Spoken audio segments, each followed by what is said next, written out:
The following broadcast is a presentation of iRacing Motorsport Simulations live on PTR TV.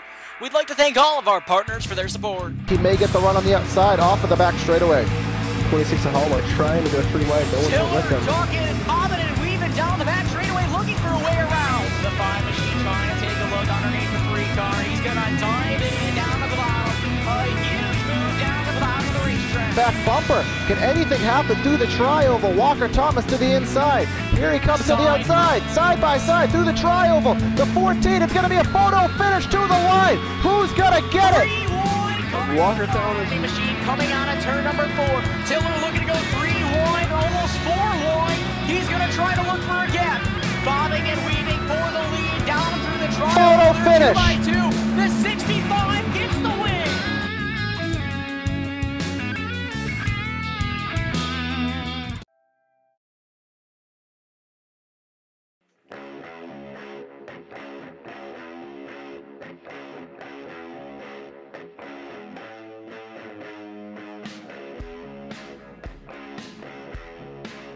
Welcome, race fans, back to Primetime Racing TV and tonight's coverage of a special event here on the service for the ASRS Sam Maxwell Customs Truck Series. It is tonight. It is the Cancer Sucks hashtag Cancer Sucks 150 presented by Fred's. It is an honorable race in honor of Jim Foose, who is the league owner, lost a member of his family. So in tribute to that tonight, us here on the broadcast and all of the drivers in the race are paying tribute to the league owner here tonight. So to start tonight's coverage, they are forming right now and doing a 4-wide salute here at Auto Club in the truck. So we are going to sit back and enjoy.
It does look like the 4 wide salute is over. A very respectable, very honorable, and very good gesture by the ASRS drivers. Hope you guys enjoyed that.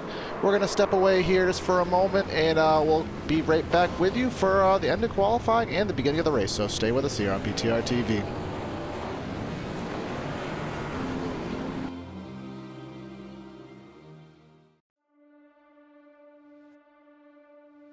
When I was 16 years old, I was working in a Goodyear tire store, and my boss actually built an old dirt car, street stock Monte Carlo. Went with him one night, fell in love with it. It was a hell of a race, hell of a party, and a big fight afterwards. I was like, this is it. This is it for me. It wasn't long after that, I was driving an old 78 Camaro out of the weeds at that guy's farm. We pulled that thing out and made a race car out of it, and away we went.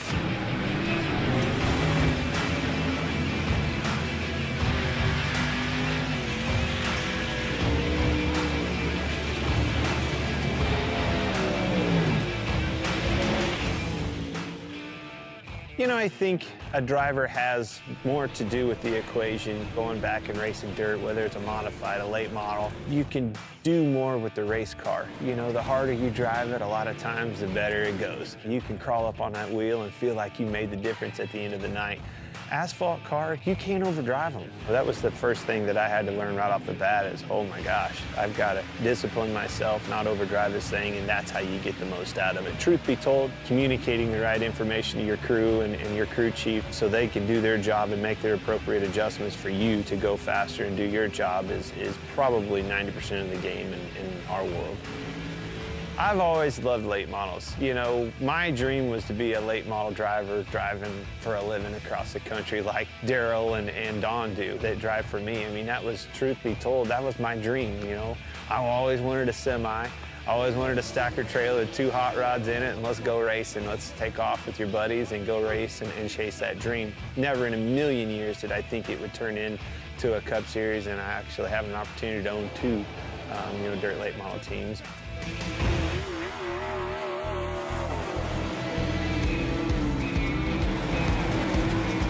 When you think of iRacing, you don't think of a video game. It's not. It's way above and beyond any of that. You know, dirt racing changes so much. The track changes so much. Being able to capture that, to, you know, experience all those details that surround dirt racing and make dirt racing what it is what makes iRacing so cool, because they did nail all of that. I knew when they came to our shop and scanned cars and went to the detail of getting that car right, I knew that it was going to be over the top, because it blew my mind just the work that went into making sure the car itself was legit. This sport has been around a long time. The competition can't be replaced, and that's what brings people back to the racetrack week in and week out.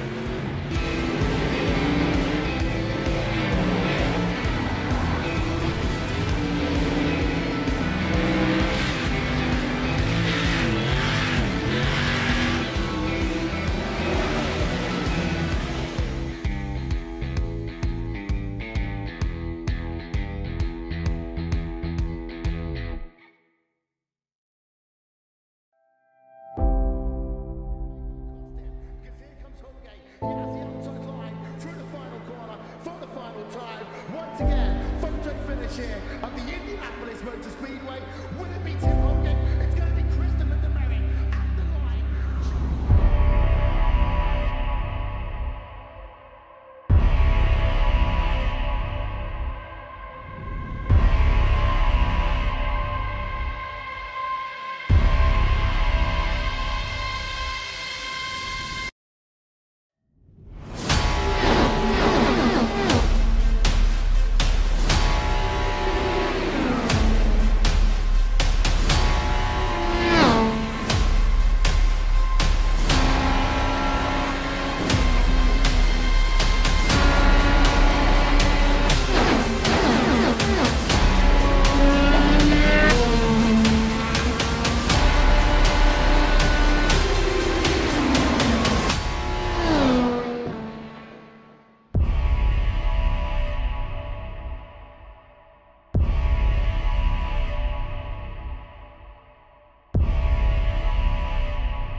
I grew up in Northern California. My parents were just really big.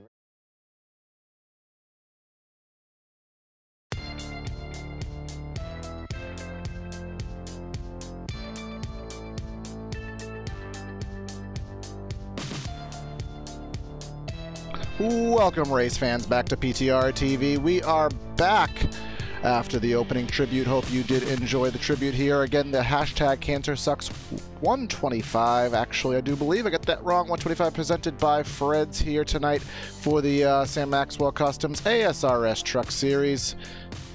Special night here tonight, as we saw in the intro. I am Corey Silva in the booth tonight.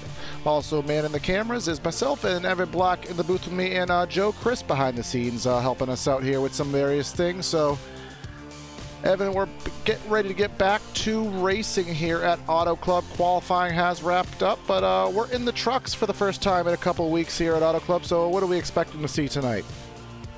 I really don't know what we're going to see. It's a lot different conditions than what I would usually race these in. It's pretty cold out there and nighttime conditions, but I think the draft is really going to help these guys to be able to make some passes, and should be a pretty good race, so we'll see.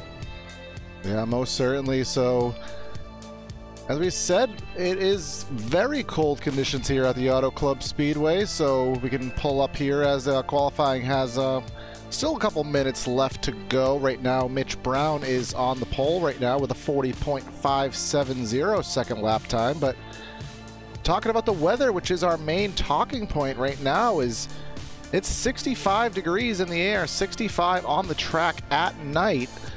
I mean, obviously we don't have the high banks of a Daytona and a Talladega, but it almost may seem it, because I think these trucks are going to have more grip than we've seen all season.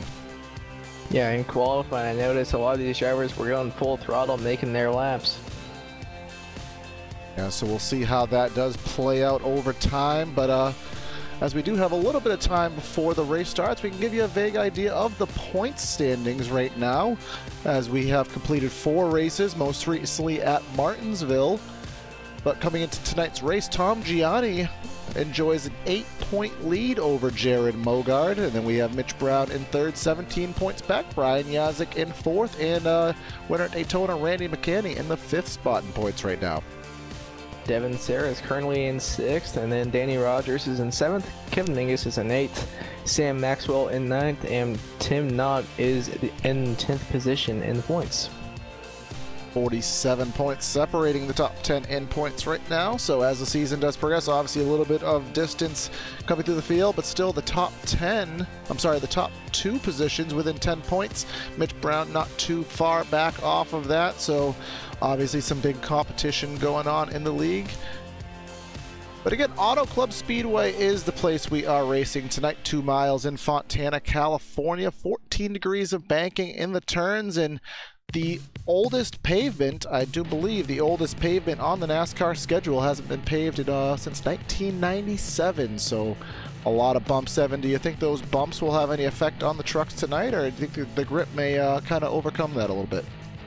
I think the grip will definitely help these drivers to overcome it, but I still think if you hit the bump just the wrong way, it's either going to get the front end, it's going to make it plow, or it might free the truck up just a little bit. We'll see.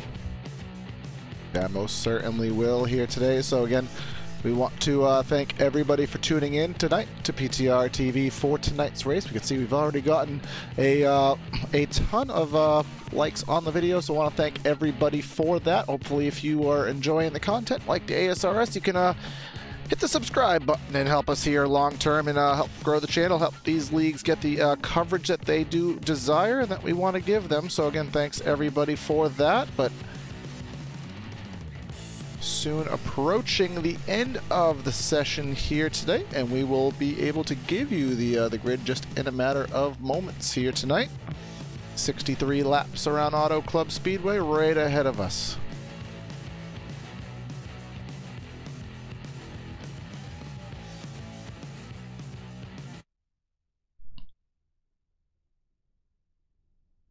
And that is the countdown right now. Qualifying is now over, so let's get to you, the PTR TV starting lineup here from the Auto Club Speedway for the Sam Maxwell Customs ASRS Truck Series. On tonight's poll with a lap time of 40.570 is Mitch Brown. We offer him our congratulations. Devin Serra on the outside of the poll. On the outside of the front row, rather. Alan Young in third. Tyler Seville in fourth. We have Sam Maxwell in fifth. Pete Baskins in sixth. Jared Mogard seventh. Brian Yazik in eighth. And then rounding up your top 10, Randy McCanny and Ty Young. Nicholas Cohan starting in 11th. Robbie Baskins is outside. Jordan Ashland in 13th. Tom Gianni, the points leader, will be rolling off in 14th, so we'll see if he can get up through the field. David Howard Jr. in 15th, and then rounding out the rest of the top 20 is Clarence Bonner, Jared Haggerty, Michael Krobik, Brett Matthews, and Brandon Boyd. In the 21st spot, we have Troy Haight, Zach Calloway in the 22nd position, Nick Curling 23rd, Jordan Harnish in 24th, Justin Rector in 25th, Alex Giese 26th, then rounding out your top 30, Stephen Trombley, Tim Knott, Jason Stewart, and John Kennedy. And then rounding out the field, Kevin Mingus starting in 31st, Jim Foose in 32nd, Sean Mussick in 33rd, Jeff Gross in 34th, Andrew Garrels in 35th, and then rounding out the field in 36th is Nick Kaufman. All right, so that is the grid here tonight at Auto Club Speedway. The format that we will be under tonight for the racing conditions. Full fuel load in all of these trucks tonight. We have a 13 incident limit, so if you're unaware of the iRacing service and how it works, you go off track, you hit another vehicle, you get incident points, 1x, 2x, 4x. If you get 13 of those, you will be removed from the race. No backup trucks available. We are all running under the fixed setup, and again, the dynamic weather conditions that will slightly change as the session progresses. So with the fuel mileage, what do you think these drivers will be able to do? How many laps do you think they'll be able to make? I would have to give probably say about 40 laps will be the fuel load, but and I really don't expect tires to cue that in any earlier, so I am kind of really set on, I think these drivers are going to run the fuel loads out. Yeah, I think it should only be a one-stop race, and unless there are a few cautions where those drivers want tires. But like you said, with the grip, I don't think, with how much grip there is out on the track, I don't think that these drivers will be short pitting too much. Yeah, I cannot imagine that happening. I do want to give a quick shout out to our camera specialists that you will be enjoying tonight. TrackCams 4 Gourmets. If you like the views that you do see on the air tonight, check out Estevan's work, trackcams22.com or facebook.com/trackcams. Talk to Estevan, maybe you can enjoy the same views that we have tonight.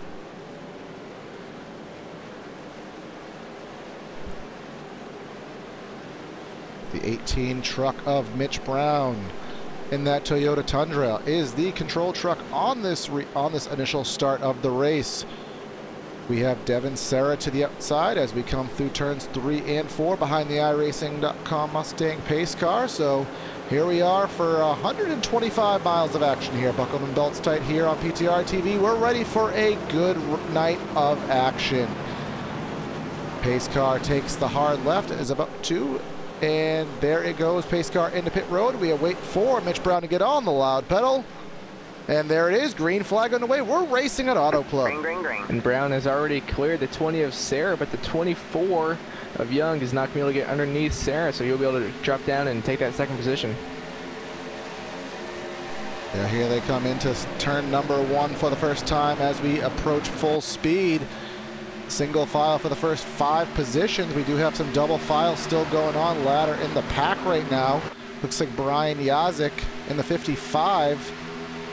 He has the 03 machine of Ty Young behind him. Excuse me, that's Sam Maxwell with the 03 behind him. And a gaggle of trucks behind that. It looks like the 17 and the 44 of Tom Gianni contact up front. Battle for the lead. 03. Right now, Mitch Brown on the apron trying to block the run from the 20 of Devin Serra entering turn number 1. Serra dives it to the inside, side by side at the moment. Alan Young behind them trying to figure out where he should go. See Mitch Brown up in the upper lane. It looks like he will drop back. Looks like Serra should clear down the backstretch. No, not quite. They're still going to be side by side through the middle of the backstretch, getting ready to enter turn 3. We'll see if that 20 can clear. And going into the corner, the 24 looking to go 3 wide down on the very bottom. Looks like the 20 will clear for the lead. Yeah, almost some drafting going on and almost some miniature plate racing style action going on here. You can see double file Each driver pushing each other's lane here at the stripe for lap number 1. Give it to Devin Serra in the 20, blocks him all the way outside, almost cuts the 18 off into the wall. 24 looking underneath at 24 the lead, but he's getting tight down on the bottom. He's going to lose the second position, maybe drop back to 4th. Here we come off turn number 2. Devin Serra blocks it all the way to the outside. Alan Young on the 24, the lone driver, to the bottom. You can see some fanning out going on ladder in the pack. But we have the 63 of Tyler Seville. He's taking it to the inside of the track right now. Had a little bit of a look to the inside of Mitch Brown. 1, 2, 3 inches separating them. Mitch Brown looking underneath the 20 of Serra. Down the front stretch for the lead. They're going to be side by side at the start-finish line. Advantage to Serra. They can already enter turn 1. Brown should have the advantage through the corner. Here we go, almost a peak of 3 wide from Tyler Seville in the 63 machine. He will fall back into line. Serra kind of runs the high groove right now. Has a little bit of a run to the top of Mitch Brown, does he? Trying to get to the right rear quarter panel. 3 wide. Down the back straightaway, we have some 3 wide action going on for the lead right now, entering turn number 3. Tyler Seville making that 3 wide move down way to the bottom. 20 Serra backing out of that. And now still side by side out of 4. The 20's going to get a run, and he's going to look 3 wide once again. And look at behind this, 3 trucks behind this. We have some 3 wide going on behind them, but we're still 3 wide for the lead here as we approach lap number 5 rather. Amazing racing here at Auto Club. You see Mitch Brown right on the right side door of that 20, and now the 63 backing off from the lead, and the 18 getting a little bit high out of the corner, and now there's a 5 truck battle for the lead. Some amazing racing we are seeing here, but Devin Serra able to kind of hold off the runs for now. We have Mitch Brown trying to get to the outside of him. It appears to be in turns 3 and 4, but side by side behind him, Sam Maxwell, Tyler Seville. Watch out, Alan Young trying to go 3 wide to the inside of that.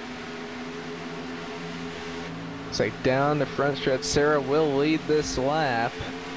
As now the 18 of Mitch Brown is trying to find a way to get inside or outside of him. Looks like there's a battle going on right now for the 3rd position. 63 of Tyler Seville looking underneath Sam Maxwell for that 3rd position. Here we come down the back straightaway here. You can see how bumpy it even is on the straightaway here at Auto Club, but we have kind of singled out for the top pack at the moment at the very least, but you can really see what the 18 is doing. He's trying to run a different line, trying to get the run off corner exit, and it's going to work this time. He's going to pull to the inside off of turn number 4, try to get a side draft and get a sniff for the lead. 18 got a huge run out of 4 and might lead that lap. No, not quite. Give it to Devin Serra at the line. We're going into turn number 1. Looks like that 18 will have the advantage. Will be able to clear as now they go through 1 and 2, and that 98 of Maxwell looking underneath 20 of Serra for the 2nd position. Brown had the inside line, but he did not have the arc he needed into the turn. That cost him some momentum. That's going to give Serra the edge to the outside. Here comes Sam Maxwell in the 98 machine. He's going to take advantage of that outside groove here. Pull to the outside in 3 and 4. Let's see if he can hold it. It's like the 18 of Brown with those left sides down on the apron. Can't get the run out of the corner. Still going to be side by side for the 2nd position, as well as side by side for the 4th position. Absolutely incredible racing. Almost some 3 wide still going on. Tyler Seville all the way to the top. Thought he was going to go 3 wide, but Brian Yazik now in the 55. He's gotten to the back of Mitch Brown. He's ready for some action here. Trying to see what he can do from that 5th position, but Sam Maxwell still to the outside of Brown off turn 2. Yeah, Maxwell just cannot get the run that he needs to clear, but now with the draft, it looks like he wheeled down the back stretch. 98 clear for the 2nd position. Is now the 63 is looking to the outside of that 18 of Brown. Yes, he is. Here comes Brian Yazik to the inside of Seville, but can he get the run? Alan Young behind this. Who is he going to go with off of turn number 4? Alan Young's going to go to the top with Seville, try to draft by Yazik there, leave him to the inside.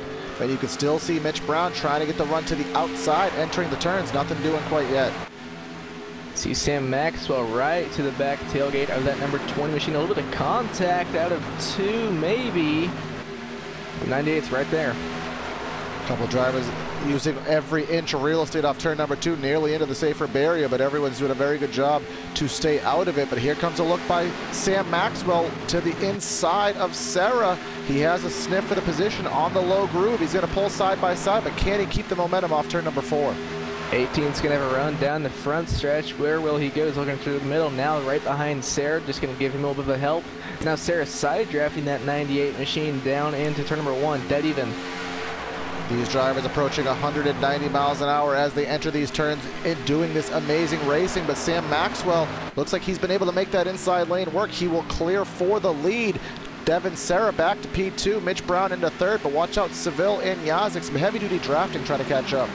And Serra once again taking a look for that top position, now down into turn 3, 90 to Maxwell, not giving very much room, trying to pinch him down to that bottom lane. Now turn number 4, 98 of Maxwell should get the run, and it looks like he will. Here we come. Who is going to get it at the stripe? It does look like it is still going to go to Maxwell. But to the inside is Serra. He's not going to have the arc he needs. He's not going to have the entry to keep the momentum built up, but he still is able to hold that position to the inside groove. But with the momentum off turn number 2 goes Maxwell to hold the spot. Now a battle up there for the 4th position between the 55 and the 63, side by side down the backstretch. 24 of Alan Young right behind him, just trying to find a way to get by. Alan Young's kind of been in a difficult position so far this race. He's been stuck behind people with really nowhere to go to be able to get by them. He's right now going to the top with Tyler Seville in the 63, trying to draft to the outside of Brian Yazik in that white number 55 truck.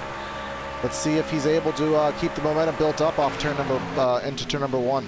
Once again, side by side for the lead. 20 of Sarah still on the bottom, now sliding up the track, had to get out of the throttle.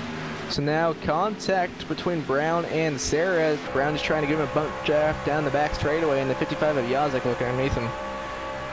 But Evan, it does look like from what we're seeing right now, it looks like you want to be in that second lane. The inside seems to bog the trucks down, and they cannot hold their momentum down there. Yeah, looks like after about 2 or 3 laps, you wanted to be in that second groove, just you could not hold the bottom and keep your momentum up. But look at Evan, look at all this, look what this racing has done. We kind of had a little bit of a breakaway, if you will, but we now have, as we go back all the way to about the 14th position, all of these drivers within about 2 seconds of each other. Yeah, some really close racing here at the Auto Club Speedway. Is now the 24 of Alan Young going 3 wide for that 4th position, or 5th position. Yep, he is inside Tyler Seville at the 63, but he's going to take the dive into turn number 3, but Seville with the momentum on the top groove.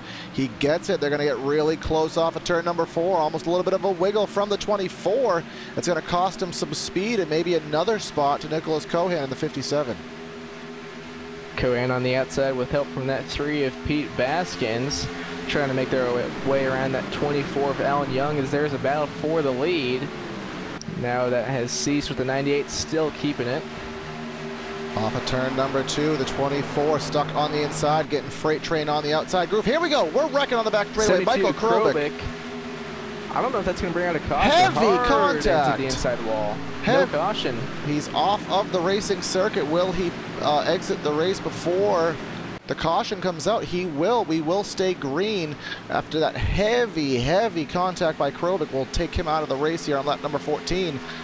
But the battle continues up in the top 5. Brian Yazik with a look to the outside of Mitch Brown. Nothing doing this time by, but tight action still.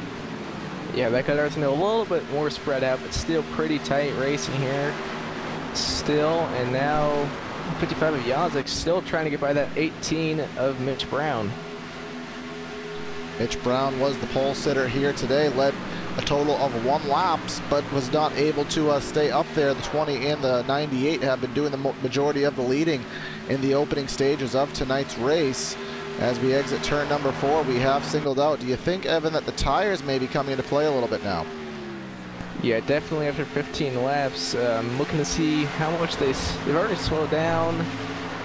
Trying to look. They've already slowed down over a second. Yeah, about 1.3 seconds as we come through turns 1 and 2. Yazik to the inside, and Mitch Brown trying to hold the position to the outside groove. But now that things have kind of ceased out a little bit, let's go later in the pack and see if we can find some activity going on. You can see going back to the 8th position, Pete Baskins and Jordan Ashland side by side, and now Ashland diving into 3. He is clear for the moment, and yeah, looks like he will get that position. Nope, 3 Pete Baskins trying to fight back. a little bit of a crossover from the 3 machine to the inside, but that may be a little bit of a fantasy move. I'm not sure if he's going to be able to hold the momentum, as we know how powerful the top groove is this early in the race, but Hey, looks like he might do a little slide job on him, a little bit of a crossover perhaps by Ashland. He will do exactly that off turn number 2. And what do you know, 27 to the inside this time. Back up to the 3rd position, we have the 55 of Yazek and Mitch Brown side by side. Yazek on the inside, Brown to the outside, and Yazek did a nice job running that bottom through 3 and 4, and we'll have the advantage at the line. Here we come side by side, and it looks like Yazek has a fender ahead of him at the moment, but that's not going to be enough. You can see here off of turn number 2, the 18 just keeps that engine wound up, keeps the speed in that machine that allows him to have those extra miles an hour and kind of pull ahead just by an inch on the back straightaway. Yeah, and also right now Brown has the draft from the 20 and 98, but the 55 still going to try a little bit of contact there. That's going to shove the 18 up the track, and that should allow Yazek to clear. Yes, it will. And it may allow Nicholas Cohan in the 57 to finally get into this action. That McDonald's machine, he is drafting onto the back bumper of Mitch Brown here on the front straightaway. A little bit of a block there. Pushes him up the track, trying to keep the draft, not trying to allow him to get the run, but he will do so anyways. Cohan to the 50 in the 57 to the inside lane, not giving each other any room at all. Looks like the 18 will have the run out of 2 and should clear down the backstretch. We will see. Yes, he will. 57 of Cohan sliding back up behind him.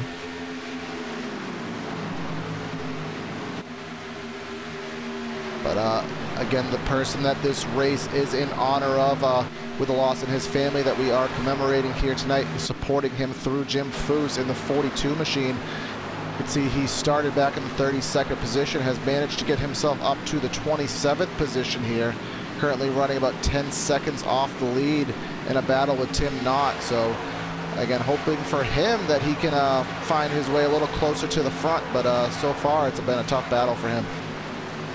Look at this still battle for the 4th position. Cohan is all over the back bumper of Brown, pushing him through the corners, just trying to get by him.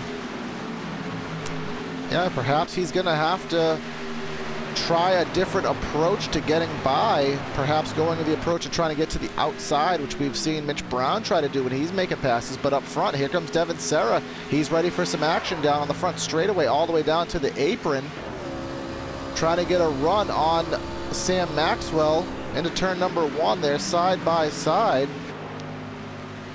And I'll tell you, Serra's making it stick down there. Oh, there's going to be some contact. That's going to allow the 55 of Yazek to get a run and get into this battle. Will he try and do anything with Serra? Yeah, duck into the inside of that 20 machine. Now down into turn number 3. Yazek to the inside of the 20. Yazek all the way down to the white line. Out of 4. Still going to be side by side. Yeah, that contact just a little bit. You got to be really careful here at Auto Club. You cannot afford any wrinkled fenders. That will be miles an hour that you do lose down these long straightaways.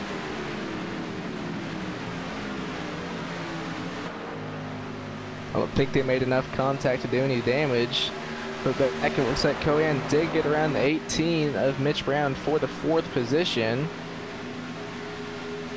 But Evan, something that as we talked about tires maybe finally starting to come into play, we look at Alan Young and Jordan Nash. Remember, Alan Young, he was battling with Yazek. He was drafting with them in that top 5, but now he's dropped back about 2 seconds as these laps click off. It looks like some of these guys even falling off 2 seconds from where they started at. And still battle for 2nd. 55 of Yazek was looking underneath Serra down the front stretch. We're going to go on board here with Brian Yazek and pull up his driver telemetry a little bit and kind of see how he's driving and the speed as he's trying to get to the inside. You hear him really pedaling the throttle off turn number 2 there. Down the back straightaway he comes with a run to the inside of Devin Serra. Looks like 24 of Alan Young got the wall hard out of 2. He did manage to keep it straight and down to the bottom of the racetrack. Yeah, all the way back to the 12th position for that number 24 machine of Alan Young. But Brian Yazek, for the moment, has the spot over the number 20 of Serra. Now down into turn 1. Serra still at the right rear quarter panel. See if out of 2, if Yazik can clear. No, 20 Sarah's going to get a pretty good run and maybe be able to get a draft off that 98 and clear him. Yeah, the 55 has really been very methodical, making that inside work. He's been very patient not to overdrive the truck, but still managing to make passes down there. Very persistent as he's still trying to hang on, but here comes Cohan in the 57. Where is he going to choose to go? Looks like he's going to try to help out the 20th Sarah to the top. Nope, he's going to go to the bottom. He is very indecisive. Where is he going to go? I think Cohan has done a really nice job of saving his tires, and now contact between the 55 and the 20. That's going to shove the 20 way up to the 3rd lane and allow Cohan to maybe get by him as well. I was going to say the ASRS short track home track series is not until tomorrow, but a little bumpers going on here, dooring action. We've seen it a couple times here tonight, but it does give Yazik the 2nd position with a clear sight on Sam Maxwell for the lead. Now Cohan going through to 3rd, but the 20th Sarah trying to fight back up there in that outside lane. But out of 4, it looks like the 57 will clear, just barely. But Cohan to the inside takes a little bit of a block on Sarah as Sarah is slowly dropping through the field. We'll see if he's able to hold that position off, or rather gain that position back, but he is going to have to try to hold off Mitch Brown, who is also appearing to drop back a little bit off these drivers. Yeah, Brown did start on the pole, now back in the 5th position. Do have a battle a little bit further back in the field as Alan Young is on his way back right now. Tom Gianni in the 44 trying to get by Alan Young, who's now back to the 14th position at the moment. That damage is obviously doing a lot of negativity in that 24 camp. Looks like most of the field single file now. We do have a little bit of action going on all the way back in the 29th position, nearly some 3 wide going on. That is Andrew Garrels. We have Justin Rector, Justin Rector. Now Rector getting by both of those drivers, but looks like they're going to try and fight back. Yeah, side by side are they off of turn number 2, Tremblay and Knott. Down the back straightaway they come. Started catching up for, but they're 2 wide for the lead now. Now the 98 clears them once again, but they're side by side for the 2nd position. Yazik, I wonder if he was taking a look for the lead and it maybe backfired on him, because here comes Cohan with the run on the outside. We know that's the place you want to make the passes tonight. He will very easily take the position away from the 55 machine down the back straightaway. And look at the run he has on Maxwell. He's going to the inside. 57 to Cohan diving underneath that 98 down into turn number 3. Cohan cleared him. Is he going to go Power move? Is he going to go for the crossover? Is the 98? He's going to get the run. He's going to cut to the inside off corner number 4. Pull to the inside. Door-to-door action here. Keeping the lead, but he's on the inside lane. Here they come at the stripe. Looks like the 98 will lead that lap, but now we'll see down into turn 1 at the outside. Will work for Cohan. He's driving in deep into that corner, trying to side drive just a little bit through the corner. We'll see if he can get the run out of 2. Yes, he will. I believe Cohan will clear for the lead. Yes, he will. Nicholas Cohan in P1 here, sole possession of it. Cohan started back in the 11th position, and as we've gone 29 laps, nearing 30 in the halfway point, all under green. Obviously, he has been doing the job, the best job of anybody, keeping those tires on that number 57. But Evan, we got to talk about pit stops. We're nearing halfway point in the race. The field is spreading out. Handling and speeds are going away. When do these drivers come to pit lane? I would try and pit right around halfway, so probably here in about a lap or 2. But Corey, with this draft, do you think these drivers are going to try and pit together? It's a pretty, I mean, maybe with another driver, I wouldn't think we would want to do anything drastic, 4 or 5 trucks, but it may not be a bad choice to pit with maybe one other driver.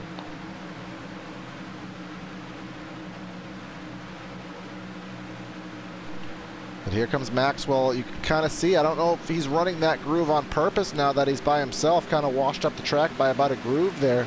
That kind of gave the 55 a little bit of a run as they go all the way down to the apron here, trying to gain even those extra hundredths of a second.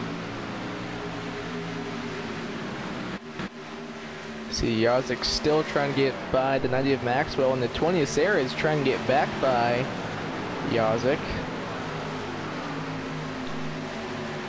We have at the latter end of this, the fifth, who is that? The 63 machine in the 6th position, Tyler Seville, kind of dropped back just a little bit, but he's regained what he has lost. He is all over the back bumper of Mitch Brown in the 18. Looks a little bit to the inside, but doesn't quite have the momentum built up this time by. See, I would think here in this next lap, we'd see some more drivers coming down pit road.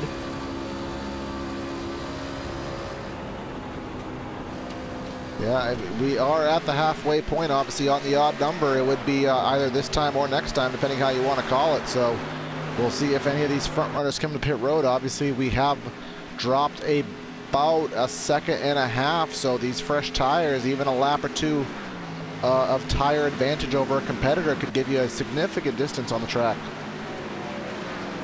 C is now coming through turns number 3 and 4, and it looks like Here 3 comes drivers going to pit road. Cohen, Sarah, and Maxwell, as well as Ashlyn and Jared Haggerty. So right at the halfway point, we have a good amount of the lead pack come into pit lane, but back on the speedway, Brian Yazek will lead his first lap of the night in the 55. He's been fighting for it all race, but for the first time he will get that bonus point on the board, so good for him. And let's see, I'd have to imagine he's going to have to pit this time by. He really can't afford to lose any more track position. Yeah, I wouldn't think he'd stay out much longer. But he keeps it out another lap. We have Mitch Brown in the 18. He comes to pit road this time by. But as I said, Evan, remember, every lap on the speedways, everybody is exiting the pits now, and they will. Oh, caution on the speedway! What a. That changes everything. Alan Young in the 24 loops it off 4. We'll see what happened, but that is going to catch a ton of drivers a lap down. Looks like he just spun out. On pit entry, he was coming into pit lane. Looks like he maybe got a little wheel hop, locked up the rear tires, and it's a soft little loop, and no harm, no foul, but in the path of his competitors, so it did throw a yellow flag. Man, and oh that's man! Gonna catch most of those front runners a lap down that did pit. What were we just saying? Brian Yazek stayed out too long. He was going to lose this track position. He was going to be about 3 to 4 seconds back. Now he's a genius. It's amazing. That's why racing is racing, because you never know what you're going to expect. As we come behind the pace car right now, we are going to show 14 drivers scored on the lead lap right now. I believe the last one of those is going to be Zach Calloway. But Cohan, he is in the lucky dog spot from what we can tell here on the tracker. It looks like Mitch Brown did not go a lap down on his pit stop, so he will be able to stay out and should cycle back through to the lead. Yeah, Mitch Brown, he had a very short pit time there, based on what I can see on the telemetry. So, yeah, let's look. Looks like he just did drive through, so he will have to come down pit road. So perhaps he saw, I don't know if the yellow came out while he was on pit road and he made that quick decision, but it keeps him in the position to stay on the lead lap and at least have a fighting chance without having to make up too much time. But here comes Yazek on the pit lane.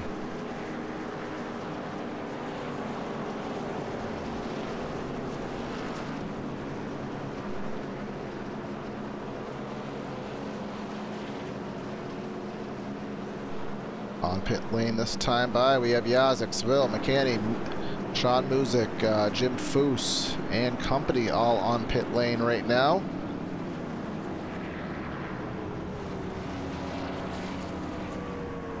Right now on track, your leader is being scored at the moment. Pete Baskins in the 3. Looks like a few drivers stayed out. A lot of drivers.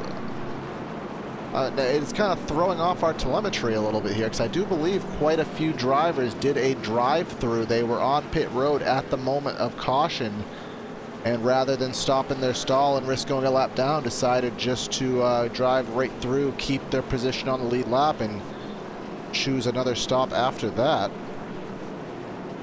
but they still stayed out, which is what I'm confused about. So maybe in Baskins, he has. I know we see a lot of drivers decide to pit for the pure reason to get a bonus point, but he did not get scored as the leader yet, so he does not even have that benefit. It's like maybe they got penalties, so they couldn't pit until they let everyone go by.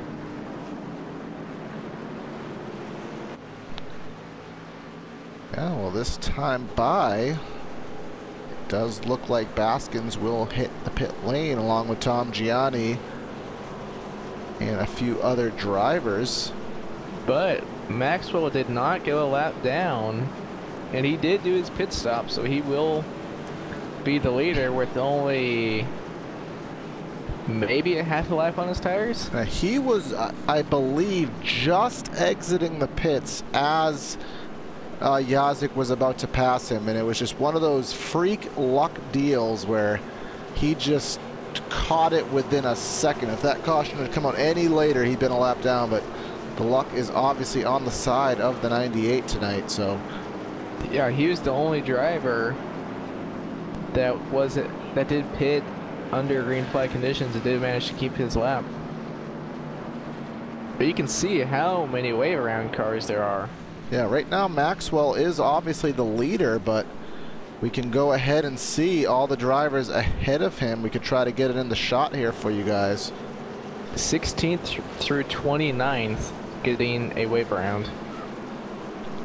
13 drivers getting the wave around here. That is, yeah, as we said, not something we see very often here in that kind of quantity, but we know sometimes that's how it is with green flag stops.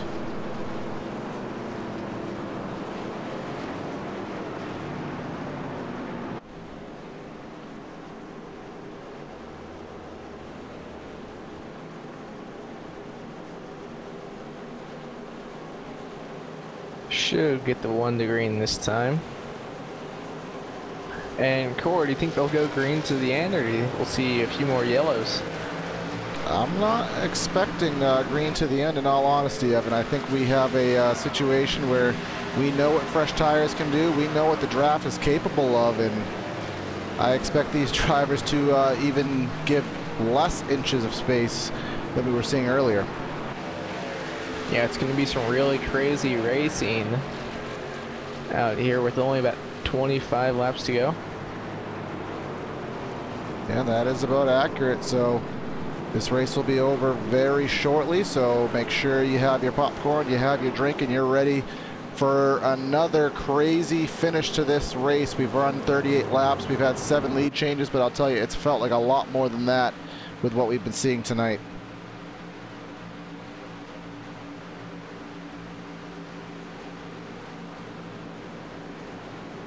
So Sam Maxwell, your leader. Tyler Seville in the second spot. We have Brian Yazik in third, and then a couple drivers up front that have not been there all night. Randy McCanny in fourth, Jim Foose in fifth, Brett Matthews sixth, Andrew Garrels in seventh.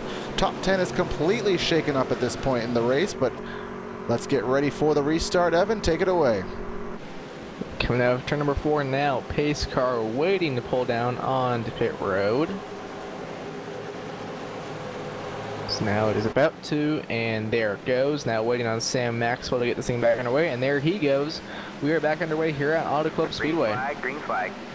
Green flag back in the air, and a very good jump by Sam Maxwell in the number 98 machine. He will clear by a couple car lengths, but again, with the draft, that might not be something that he wants. But side by side, entering turn number 1 and 2, Yazik to the inside will clear Seville on the inside, but he hooks the yellow, he hooks the white line, gets loose. Can he save it? He's going around, cautions out. He will save it as in keep it off the wall, but yellow is out. Yeah, he saved it, but it will be enough to throw out the yellow flag, so we'll go on to PTR TV replay and take it on board with that number 55 of Brian Yazik. You can see he's running the inside groove, and he just got those left sides on the white line, and that just got him all sorts of sideways and was just never able to fully gain control, but he used all of the real estate there on the safety pavement to the inside and He'll get back going, but with no track position. Yeah, looks like he'll be back in the 29th position. So that's going to be very hard, if not impossible, to get back up there in only 23 laps to go. But we'll give you a quick field rundown here. At the moment, we'll go through the top 10.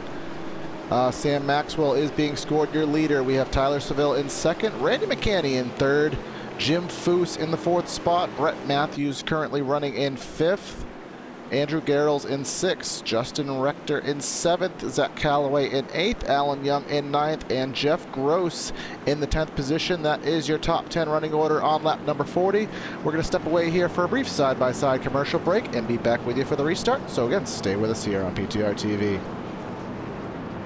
Took my sister and I to sprint car races pretty much every Friday and Saturday night. So I did outlaw kart racing from 7 till I was 14. And then that's when I got into 360 and 410 wing sprint cars.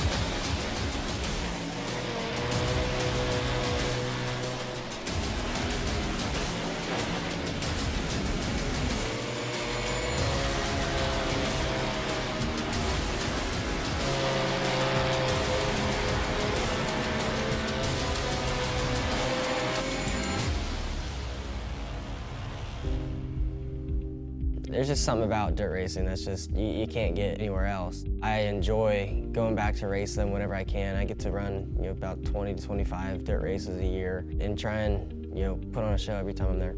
Battle for the lead. Kyle Larson to the inside of Shane Stewart. Slide job, no. Larson unable to complete the pass. He'll follow Shane Stewart down the back straightaway. Stewart makes the move to the inside of Craig Kinser. Kyle Larson goes around the outside out of turn 4. You've got a new race leader. Kyle Larson from ninth leads on lap number 23.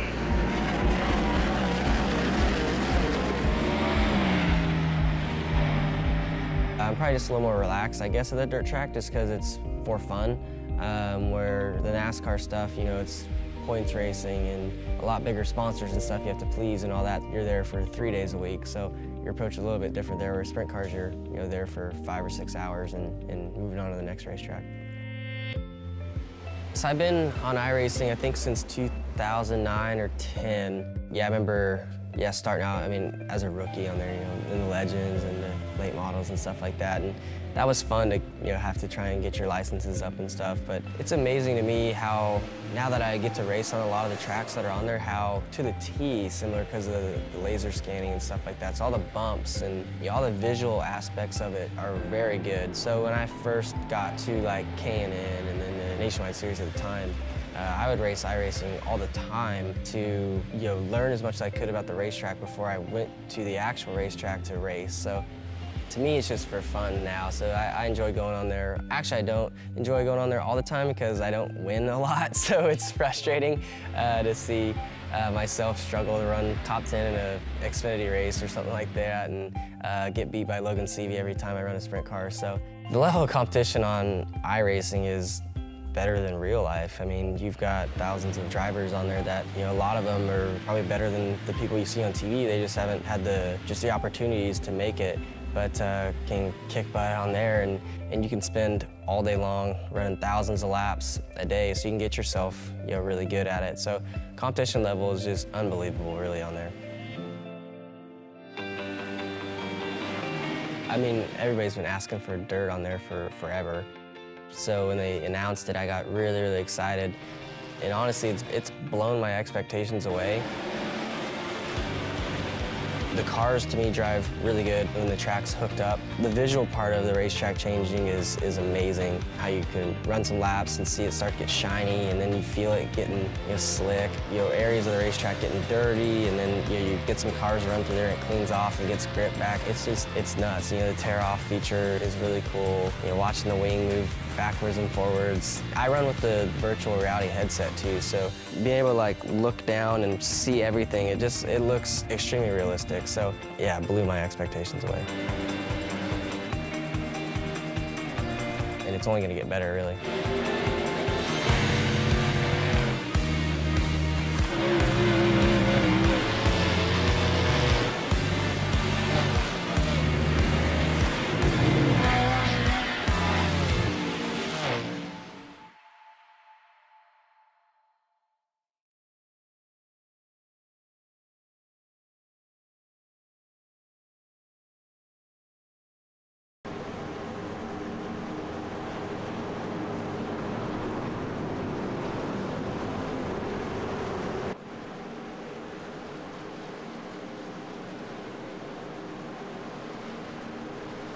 Hello and welcome back here.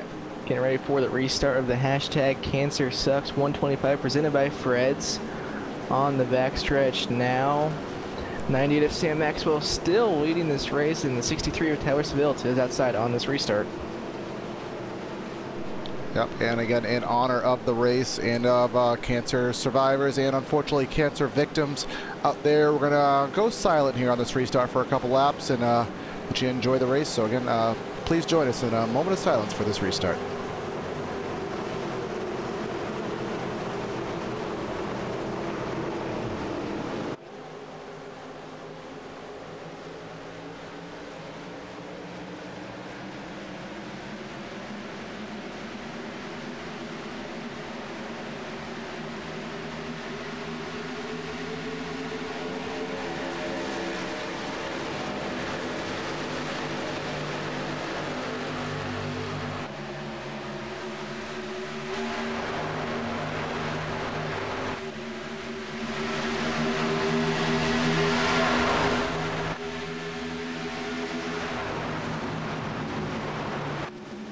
And unfortunately, our moment of silence was cut a little short there as we are under a quick caution here. It looks like we have the 14 of David Howard Jr. Some heavy contact, some terminal issues for the 14 machine. So we'll go back on replay here and try to see what happened to the 14. Looks like the 60 of Brandon Boyd just did the exact same thing that Yazik did. Got down on the apron, got a little bit sideways, and up in front of that 14. Yeah, precisely. Just you really have to be careful. You can see behind that too, there was somebody else that had hooked the line as well, but obviously the worst end of the boat was given to David Howard Jr. Hard hit into the wall, terminal engine damage, so that'll cut his night 19 laps short, but we will head back behind the iRacing.com pace car again here tonight. So a little less than 20 laps to go here. Corey, who's your pick? Well, heck, I can't decide that now. You want to wait another 10 laps and then see? Well, you see, I really have no idea because we, other than Maxwell right now, Maxwell and Seville, we don't know what these drivers are capable of really in the top 10 right now. We haven't seen them, so it's really kind of a hard call to pick some of them, not in a discriminatory way at all, but we just, it's a lot of unknowns. I mean, Jim Foose, he's in 3rd spot. This is an amazing run. This is an amazing comeback. We talked about him earlier being in the mid-20s, but because of that big break on the pit stop and the caution affiliated with it, here he is in the 3rd spot. Can he pull out the what's the word I'm looking for here? Could he just kind of make the fairy tale night complete and win the race in honor of his lost cousin and really just, I know it'd be a very emotional win for the 42 if he's able to do it, but we haven't seen him up here. We haven't seen McCandy. We haven't seen Matthews, so how do you pick? How do you pick, Evan? You really, I think, just gonna have to take a guess, an educated guess. But I can't have an educated guess if I don't have an education on the information, so True. see, what a cop-out that was.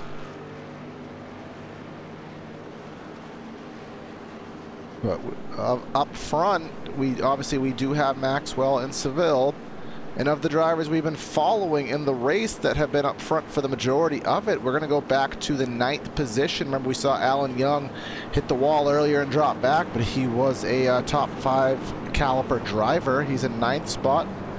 We have Cohan in the 57. He is in 10th. And Mitch Brown in 11th. So those drivers were up front for the majority of the race. Then we'll go back a ways to find Devin Serra in 18th position. And then Brian Yazik, after that little self-spin, he had back to 26th. This will be a good time for us to do a quick through the field here. We'll run through the entire lineup, let you know where your favorite driver may be running. We have Sam Maxwell leading, Tyler Seville in 2nd, Jim Foose in 3rd, Randy McCanny is in 4th. Brett Matthews is 5th. Andrew Garrels in 6th. Justin Rector in 7th. Zach Calloway in 8th. Alan Young in 9th. And then rounding out the top 10, as we said, Nicholas Cohan. Mitch Brown is currently running in 11th. Jeff Gross in 12th. Troy Hayden in 13th. Pete Maskins in 14th. Jared Haggerty in 15th. Sean Mussick in 16th. Ty Young in 17th. Devin Serra in 18th. Jordan Ashland in 19th. And then rounding out the top 20 is Robbie Baskins. And then 21 through 30, we have Alex Giese running in 21st. John Kennedy 22nd. Clarence Bonner in the 23rd position. Jason Stewart 24th. Tim Naughton 25th. Brian Yasek all the way back to 26th. Jared Mogard, not a very normal run for that 00, all the way back to 27th. Nick Curling in 28th. Kevin Mingus in 29th. Last driver on the lead lap. Then we have Stephen Trombley in 30th. Then rounding out the field, we got Brandon Boyd running in 31st. Tom Gianni in 32nd. Jordan Harnish in 33rd. Scott Holler in 34th. David Howard Jr. in 35th. And then Michael Krobik rounding out the field in 36th. So that is I think the only driver that is done for the night is Michael Krobik. Yeah, Krobik, and I actually believe Harnish is now behind the wall in the 33, so that'll be 2 drivers out of a 36 truck grid that have not taken the action tonight, so that have left the action rather tonight. So very good showing by these drivers, some lack there of attrition, which is what we like to see, but lights out on the pace car, so we will get back racing with 15 laps to go when we take the green. So once again, Sam Maxwell will be leading this field back to the green. Tyler Seville still on his outside. Jim Foose now up to the 3rd position, and then Randy McCanny in 4th. Yeah, so let's see what these drivers that we haven't heard from tonight, let's see what they can do up front here when it matters. 15 laps to go. Shouldn't take very long, maybe about 10 minutes left of green flag action left in the race. We'll see if we can indeed finish this race under the green flag. We sure hope we can. Through 3 and 4, Maxwell to the inside, Seville to the outside. Let's get ready to go back racing.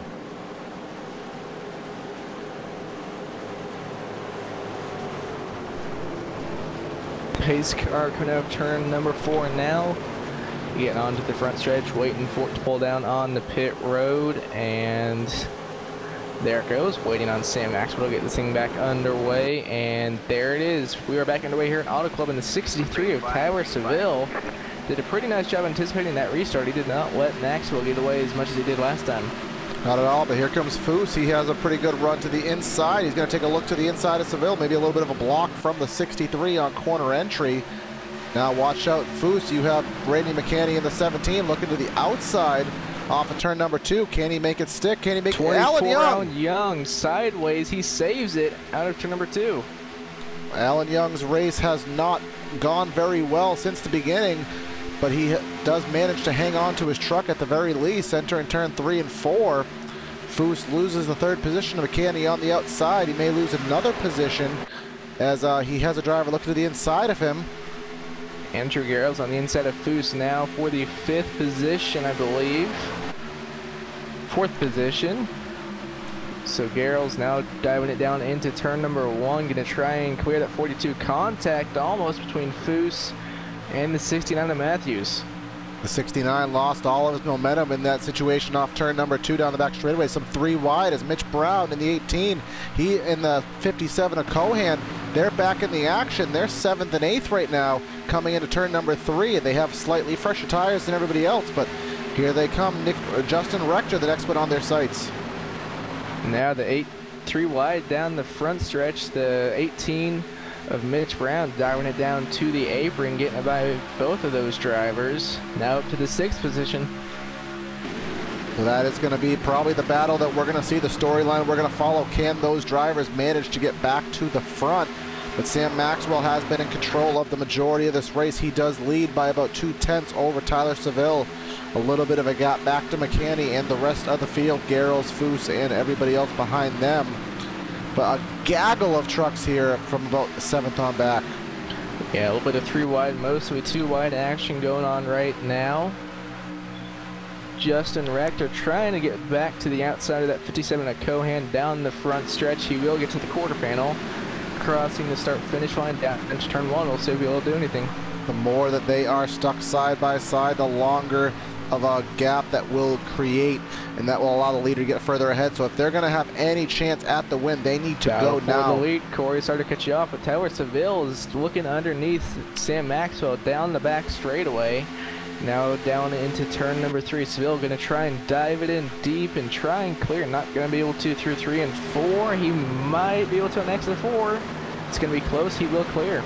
If they stay side by side, they will. Big wreck. All right, man. Caution is out. Wreck out of 4. Try to find it on camera here. We could see a couple drivers sideways. Foose. That, Mitch Brown. That That's where it all Callaway, Jim originated. Foose. So we'll go back here on replay. See if we can try to catch that on camera. See Foose had, the 18 of Mitch Brown just got into the left rear quarter panel. There's not a lot of room being given there, and we can see what happened after that. An absolute chaos situation off turn number 4, but I do want to go back and maybe take a look at the left rear quarter panel on board with Jim Foose. Nick Cohan went up and over. We're on board with Foose, kind of looking out the rear deck lid of that Chevrolet entering turn number 3. You could see the 18 took a little bit of a look there, and he had maybe a fender, and just either he put it in the spot that wasn't there, or Foose didn't give him room. Kind of a racing deal on both ends, I think, but you can see the absolute calamity that ensued off of that. And Maxwell going to pit road. Everybody else staying out. That is a 10 laps to go. Maxwell's going to go into the back. I mean, I can't imagine. Maybe he didn't take a full fuel load. I can't. That is. I think he just wanted tires. I think the guys behind him were kind of faking, acting like they were going to come down pit road, and I mean, that really screwed him over. I mean, we do know what it's like to kind of be the leader in these situations. You kind of feel like that no matter what decision you make, it's ultimately going to be the wrong one, because everyone's going to... But he was in second. Seville did get by him for the lead by the time the caution came out. Yeah, so he had an opportunity to see what Seville did, and maybe he thought that he was going to drag everybody else in with him and leave the 63 out to dry, but clearly that was not the case, as Maxwell is just now exiting. He will be scored in about the 19th position. Maxwell's led 36 laps of this race, but I mean, he's going to have the freshest tires by far, 20 lap fresher tires of anybody, but he's only going to have about 7 laps to do anything with him. Is it late enough in the race now to take your pick? I am going to go with... Just have to make sure that there's no Fords up front, so... There's no Fords in the truck Oh yeah, scoring. not yet. iRacing has not done that, so we don't have to worry about that.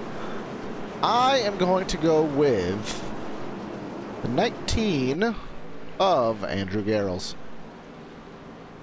Well, I'm going to go with Tyler Seville. For once, we're going to pick leader. All right, and let's see here. We have a little bit of a dead chat here tonight, so I see some good amount of people watching, so type your picks in chat. We'll make it a little game here, see who can pick tonight's winner of the race here on PTR TV. Again, thanks everyone for tuning in. All of this, the massive amount of support we have gotten on this race. I've not seen that many likes on a PTR broadcast. That is amazing to see, both for us as a channel and more importantly for the league and the special event here tonight. Do have a lot of upcoming news here on PTR TV. We have some partnerships, we have some announcements, we have some events, so a lot of good stuff coming here on the channel. So you want to make sure that you are ready there and ready to hear it, ready to see it live, and ready to watch all of it. So make sure you like and subscribe and not miss a minute of the action.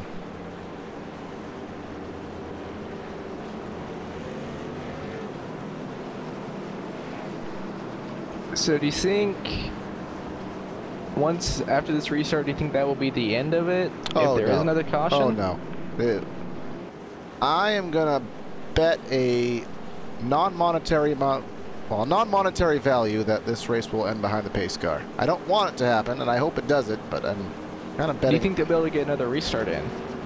If we have a caution immediately, maybe. But also remember, we don't have one-lap shootouts here in ASRS, so if we go green at 7 to go and we get an immediate caution, that should give us a green-white checker. But any later than that, and this race will be over. And remember, this league does not do one-lap shootout, so if it does come down to that, they will just delay it in the race. But this will be the one to go. So indeed, we will have a 7-lap shootout to conclude this race, and hopefully we can manage to do it behind the pace, without the pace car rather. Hopefully we can do this under green flag conditions.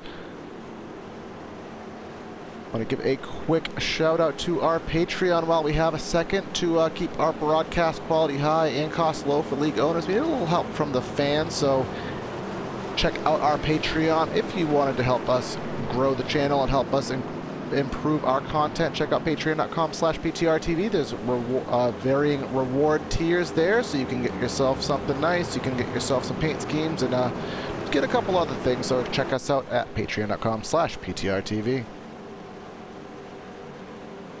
So we're on the backstretch now. Tyler Seville now leading laps for, I believe, the first time here tonight.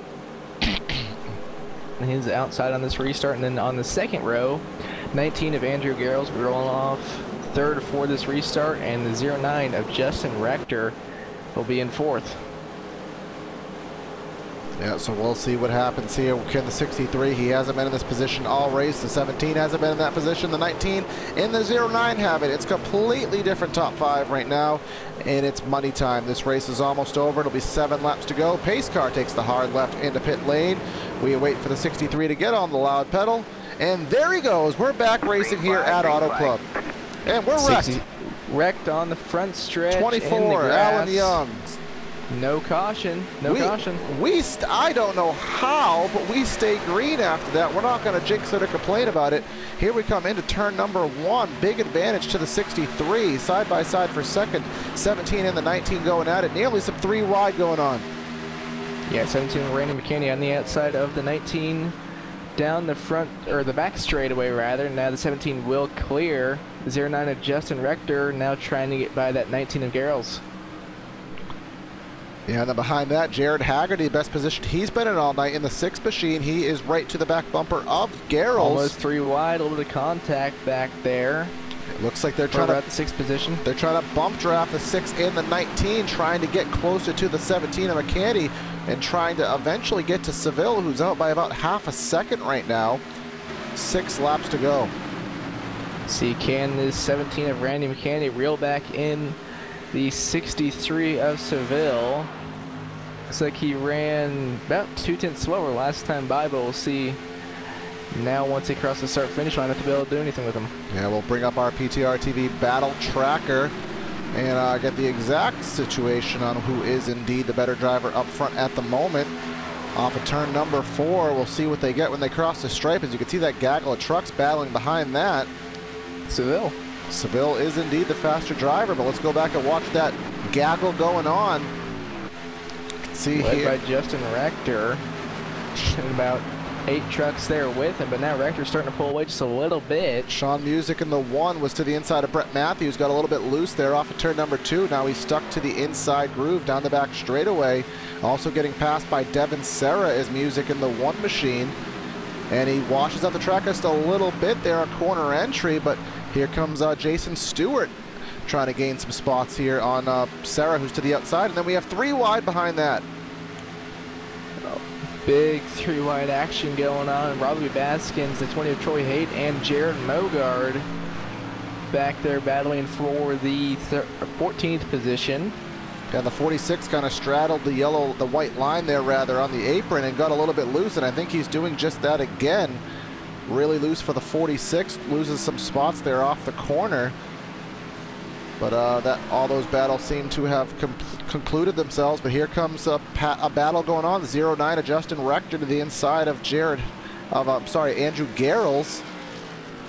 Looks like Rector will get that position and now set his sights on the 6 of Haggerty and the 17 of Makeeng, who are side by side for the second position. This is just music to Seville's ears right now. He is loving this side by side, but I'll tell you, that side by side doesn't look like it's lasting because Haggerty is nearly clear, but not enough. Here comes the 17 with the run off of 2. Makeeng barely able to hang on to the right rear quarter panel of the 6 of Haggerty, and he will have a slight advantage going into turn number 3. Now we'll see the 6 going to try and dive it in deep. Not quite down to the white line, almost contact there. Side drifting hard from the 17. On board with Haggerty here, you can see that he's doing the best he can, trying to get that side draft, trying to get that little bit of speed back into that 6 on the straightaways, but Makeeng just has too much speed on the front straightaway on that outside groove. And all of this allowing Seville to pull out to a nearly 1 second lead as we have 2 laps to go. It's also kind of allowing the 09 of Rector to catch up just a little bit, but I don't know if we'll be able to get to these guys unless there's any little bit of contact. Looks like the 17 once again just about clear, but 6 just barely hanging on there. It's going to dive in deep into 3 and try and get by him. Now the 17 we're wrecking behind. Big One machine, Sean Music in the one machine on his lid, still flipping off turn number 4, and this will conclude the race under yellow. Looks like there was some contact. Looks like they're trying to go 3 wide into the corner, and they just ran out of room and must have got the bat in there. Yeah, the 20 kind of pushed him up just a little bit, and eventually the one of, yeah, we'll get that right. Ultimately, Music in the 1 got the worst end of that, kind of got shoved up in that 3 wide, and you could see him just flipping wildly there off turn number 4, but we'll go back live here off of turn number, well, into turn number 3. At about 70 miles an hour, Tyler Seville in the 63. He hung out in the top 5 for the majority of the race. He started in the 4th position here tonight at Auto Club Speedway in the hashtag Cancer Sucks 125 presented by Fred's. Didn't lead a lot of laps, but he was up front when it mattered at the very end. So Tyler Seville will come off of turn number 4 behind the iRacing.com pace car, and he will win tonight at the Auto Club Speedway. Congratulations goes to Tyler Seville. Looks like Randy Makeeng will bring it home in 2nd, and the number 6 of Jared Haggerty will finish 3rd. All right, so the fireworks are going off here in the background at Auto Club Speedway, so we will step away just for a moment here and collect these drivers for some post-race interviews. So again, stay with us. We'll be right back with you.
The car behind me is my Chili Bowl midget, the one that I won the Chili Bowl with. And what's interesting about that is it's actually the car that iRacing scanned that's going to be available to all the iRacing members out there.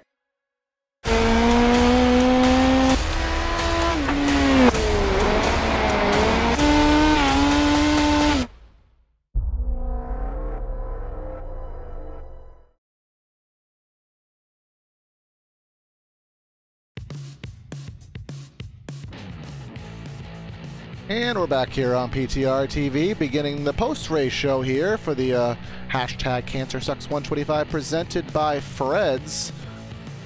So we will start the post-race interviews a little bit different here today. We want to give Jim Foose the opportunity to talk to us here today. Obviously, this event was in his honor, put on by obviously the rest of the guys, by obviously saluting him with all the purple here today, and to all the cancer survivors and victims out there. So we're going to put Jim Foose in the booth with us here.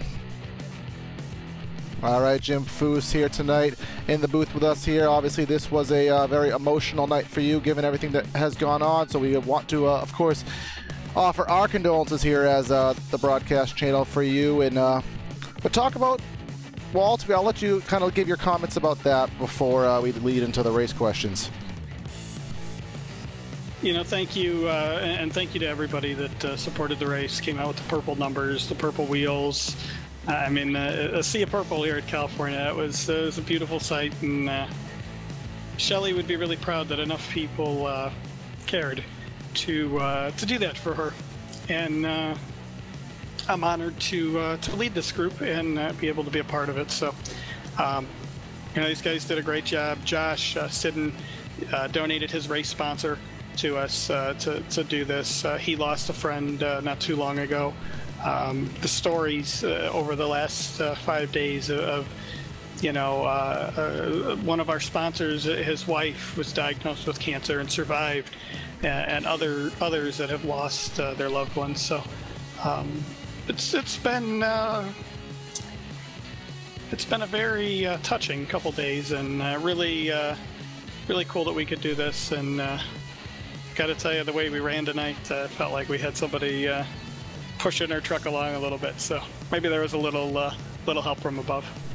Yeah, but just kind of alluding to what you just said there, just how does it make you feel as both a league owner and just a member of the sim racing community, just knowing that obviously a group of people that, I mean, the majority you've probably never met in real life, but just having that kind of that unity and that friendship, that bond with all the people here on iRacing, and obviously ourselves included, we consider you guys friends, to have your buddies kind of lend their hand out to you and just really show that they care. It's really a humbling experience. I painted a truck up last week. I actually went and seen Shelley on Wednesday afternoon. Came home, had started kind of working on the truck a little bit. Just I mean, we knew that this was going to be a possibility, and this was going to happen soon. Didn't know how soon. And Thursday morning, I got the call and added a couple more details to the truck and released it just to show everybody that, hey, this is what we're going to do. This is you know, kind of where we are, and just really expected to have one truck out here. And then they all started kind of rallying around. You know, Tom decided that we were going to do it with the 44 truck, and Steve jumped on with the 43 truck, and our whole team did it. And Nick Kaufman came up and suggested that we all do it and all support it. And by Friday, we were changing the race name. We had talked to Josh and got that done, and just got everything done, and it went so smoothly. And it's just incredible how everybody kind of came together to do this. And the 4-wide salute was pretty cool before the race. So just really proud of everybody here. It's nice to know that we're like a family. So it's a cool thing. I mean, we got a great group of guys in this league, and it really I really don't have the words to describe it. It's incredible. And then just talk about your race just for a brief moment. We saw you kind of had a little bit of trouble in the beginning. You were kind of running in the back, but there was that extremely inconvenient or also convenient timed caution, depending which side of it you were on, and it put you in there in the top 5 at the end for a moment. So talk about how that was, and ultimately what happened to you at the very end. Well, I knew coming in that we didn't have the speed necessarily to win this race, and we weren't going to win it in an outright drag race amongst some of the drivers. I mean, there's a very talented amount of drivers in this league, and I was not going to beat them just flat out, even even up. So I started to see him come in. I thought about pitting early, and I said, you know, if we missed, we weren't the first one to pit, why don't we try to be like the last one? Maybe get a caution. And sure enough, I'm driving around. I was planning on pitting in the next 2 or 3 laps, and I see the 24 spinning around in the trioval and the caution. And I thought, this might actually work out. And then we came out of the pits and saw, I think I was running 6th or 5th at the time, and ended up ultimately restarting 5th. But, great run there. I think we spent almost half the race in the top 5, believe it or not. As much as we were behind in the beginning, and you know, I don't really have anything to say about what happened there at the end. I mean, it's like 12 laps to go, and you're running, and suddenly somebody gets a run going into turn 1 and decides to push the issue. Didn't really know he was coming. Didn't expect him to make a run like that, and so I ran my line, and there he was. So. Kind of sucks, but we saved it. Then got clobbered, but it was pretty cool there for a little bit, and we were talking about a few of the things if we were to finish and where, and never got onto the point subject. So that's probably a good thing, because we lost quite a few tonight. But as you said, all in all, maybe not the best day in the points, but I think ultimately, obviously, it was a good night for you in the end. So does who do you want to give your shout out to tonight, man? I really want to give a shout out to Eric. You know, Shelly's husband. He's been going through a really tough time. Janet, her sister, my cousins, Michael, Jessica, Matt, Ashley, Alicia. Those ones have really. They're all adults, and then.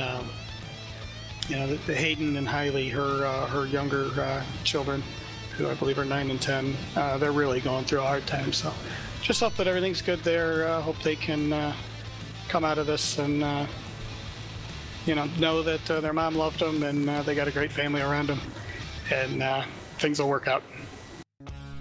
Yeah, obviously our condolences to everyone in your family. We know what it's like to be in that situation, so we wish you the best, and hope that this night kind of made it a little bit easier on you. This is the first truck race since Daytona that I was really looking forward to. So excited. We had a good run. Really proud to do the do it for Shelly hashtag all week long, and have it on the truck tonight and get it a solid run up front where it got some good TV time. And thank you guys again for all the work you guys put into this, and for covering the race and just doing everything you do. It really means a lot, and our family's really, really grateful for everything that everybody's done for us.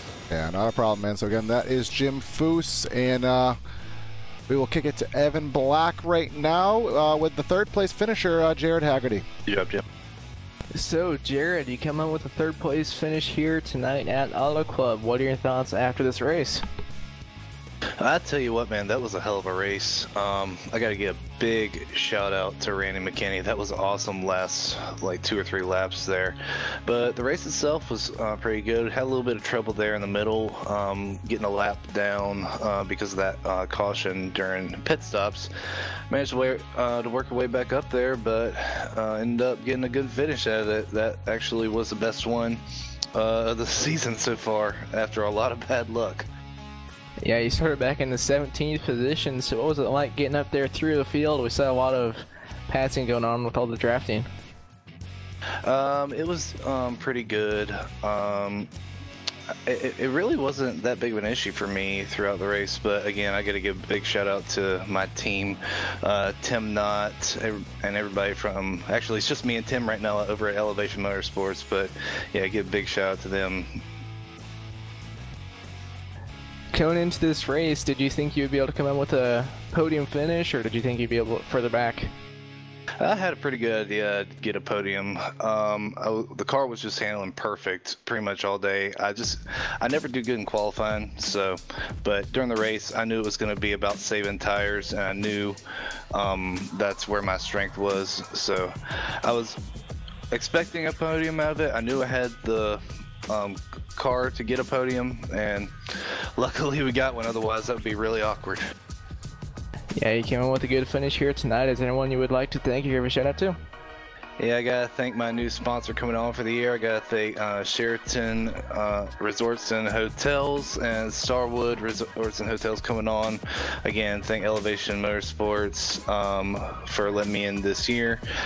Tim Knott, and big shout out to Jim Foose and hashtag Do It For Shelly. I know this was really difficult time for him losing Shelly this week, but again, thanks for everybody coming out and supporting cancer, supporting Jim and everybody who's lost somebody due to cancer. And I hope y'all have a great night. And hell, I hope to see y'all in here more often. Yeah, it was a lot of fun up here broadcasting. And once again, thanks for talking with us, and congrats on your third place finish. All right, thanks guys. Have a good night. Now Corey will talk to second place finisher Randy Makeeng. All right, Randy, you finished second here tonight at Auto Club in this special event here tonight for the Sam Maxwell Customs Truck Series. Talk about how your race was from the driver's seat. We saw a lot of chaotic action, 2-3 wide, drafting, a whole bunch of stuff. What was it like from the 17's perspective? The start of the race was pretty uneventful, just trying to ride around, just put laps in. I didn't have a very good truck. I don't know why, but just wasn't handling the way I'd liked it. But hoping for real long green flag runs. Everybody was kind of good at the beginning, but that caution mixed everybody up, and then it kind of got haywire. And then it looked like at the very end there you had a really good battle with Jared Haggerty, but what allowed Seville to get out there to such that advantage? We saw him get out to about a second, and it seemed like you guys couldn't do anything with it. Yeah, and the restart, he controls the restart, and I just mistimed it. That was all me. He got out, and Jared, I gotta thank him. What great racing, clean. Everybody in this league has raced me clean. Some really great drivers, but those last few laps were a real blast to run. Yep, and at this point in the standings, you're running, entering this race. Obviously, you have your win already, fifth in the standings. So, obviously, another top 2 finish was must be pretty good for you and your momentum heading on into the season. Absolutely. The last couple of weeks, I've had the last 2 weeks were really bad for me, but just trying to, stay in the top 10, definitely top 12 before the chase goes. So got myself in a pretty good spot. Now I can just kind of race and not have to force anything. All right, man. So again, for your second place finish tonight, who do you want to give a shout out to? Who makes it happen for you there with that 17 machine? Yeah, I think Beast Racing, that's the team I'm running for, and our sponsors, Race Spot Broadcasting, Prestige Worldwide, and Destinations. They put a lot into our team, and really thankful for the opportunity to drive for them. All right, man. So again, congrats on your second place finish tonight, and thanks for chatting with us. Thank you, and great job with all your broadcasts. Really enjoy watching them. I appreciate those kind words, man. So, unfortunately, we do not have your winner tonight, so we cannot talk to Tyler Seville. So we will wrap up coverage with the final results here tonight at the Auto Club Speedway. Obviously, with the win here tonight, we did not get to talk to him, but it was Tyler Seville leading 13 laps. Randy Makeeng, who we just spoke to, with a second place finish. Then we had Jared Haggerty third, Justin Rector in fourth, Andrew Garrels in fifth, and then rounding out your top 10, Brett Matthews, Devin Serra, John Kennedy, Jason Stewart, and Brian Yazik. Jared Mogard coming home in at 11th, Robbie Baskins in 12th, Troy Hayton 13th, Jeff Gross in 14th, Tim Knott in 15th, and then rounding out the rest of the top 20 is Sam Maxwell, Nick Kerwin, Alan Young, Kevin Mingus, and Alex Giese rounding out the top 20. And the remaining results will flash by here on the screen. You can see where your drivers have finished that did not have the greatest of runs here at Auto Club. But we got to give a shout out to our channel sponsors. We have Air Movement Fabrications, family-run business established in 2012. Over 25 years of experience in the ventilation industry with a wide variety of services they offer, including ducting, ventilation extraction, and canopies. If you're in the Nottingham, UK area, Air Movement Fabrications is the ventilation service to trust. We have Krutz Custom Graphics, custom racing shirts, hero cards, paint schemes, and much more. From local racers to big race teams, we've got your back. Krutz Custom Graphics is the motorsports design specialist. A shout out to iRacing iBog iRacing Broadcast Overlay Graphics, custom graphics, coding, and theme design for iRacing's two main overlay systems, ATVO and IRTVO. If you're a broadcast company looking for custom graphics to make your channel shine, talk to Jason Allison with iBog iRacing Broadcast Overlay Graphics. Of course, a shout out to our channel camera guy. We have Istvan with TrackCams for Gourmets. You can check out his work at trackcams22.com or facebook.com/trackcams. You can perhaps use the same cameras that we use tonight at your own usage. And of course, check out our Patreon, patreon.com/PTRTV. You can help donate and perhaps help us with our channel and make our quality even better than it already is. But that's another broadcast here on PTR TV. We brought you the Cancer Sucks 125 presented by Fred's, a special event, a memorial race, a tribute race for cancer subscribers, for cancer victims and